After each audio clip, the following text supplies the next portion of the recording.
j'ai toujours fait du sport et j'avais besoin donc de faire du sport et de rencontrer des gens qui avaient vécu la même épreuve que moi. J'ai décidé de venir déjà tout simplement parce que quand on est malade, on se retrouve coupé de beaucoup de choses. Donc c'est d'abord garder un lien social. Plus que le garder, c'est même en créer un, parce que c'est des gens qu'on ne connaît pas avant d'y arriver. Je suis rentrée dedans avec une très très grosse appréhension. Un peu la peur des autres, la peur de ne pas y arriver, un peu la peur des moqueries, enfin je sais pas, mais j'étais pas très à l'aise au début. Puis en fait, dès que je suis arrivée, c'est un peu comme si j'avais toujours fait partie du groupe, quoi.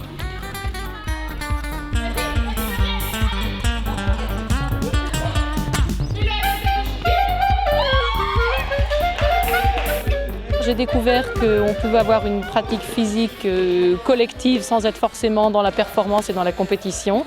Sans se regarder les uns les autres, on pouvait arriver bouffis, ridés, sans cheveux. Ça ne nous empêchait pas d'avoir plaisir à se retrouver, de rire ensemble et de passer un bon moment. On arrive sur la fin là, ça. Je crois que d'avoir traversé ce genre de situation, ça crée des liens entre des personnes qui n'auraient absolument rien en commun, ni au niveau âge, ni au niveau activité professionnelle, ou à aucun autre niveau.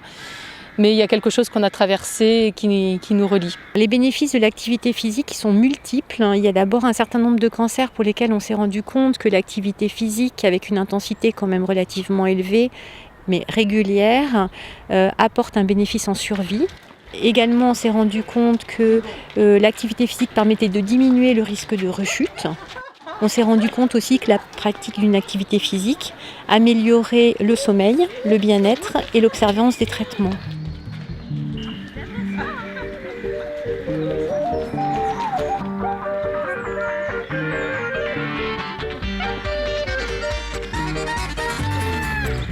Tout en douceur, on arrive à nous stimuler et puis à nous faire aller toujours un petit peu plus loin. Enfin, on croit qu'on n'est pas capable et au final, on nous prouve le contraire.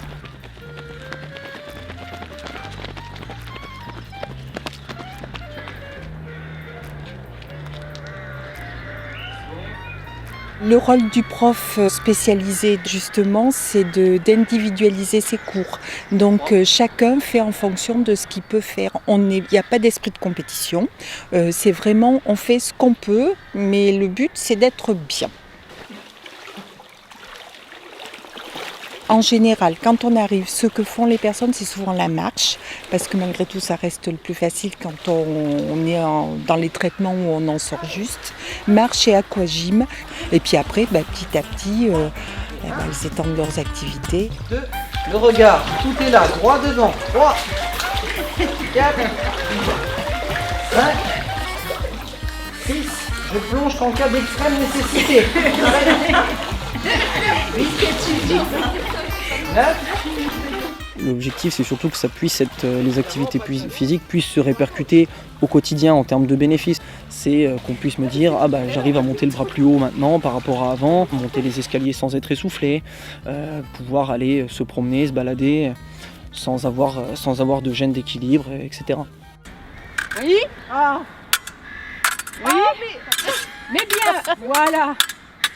Quand on a été opéré, on a été atteint dans notre corps et dans l'équilibre de notre corps. Donc déjà, on retrouve l'équilibre, la coordination, les mouvements dans son ensemble. Ensuite, plus particulièrement pour le cancer du sein par exemple, il y avait une anesthésiste qui avait pratiqué l'escrime. Et elle s'est rendue compte que les gestes de l'escrime correspondaient aux gestes de rééducation proposés par les kinés.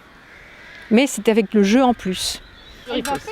En fait, on ne travaille plus pour la rééducation, mais on s'amuse. Voilà, tu fermes la porte.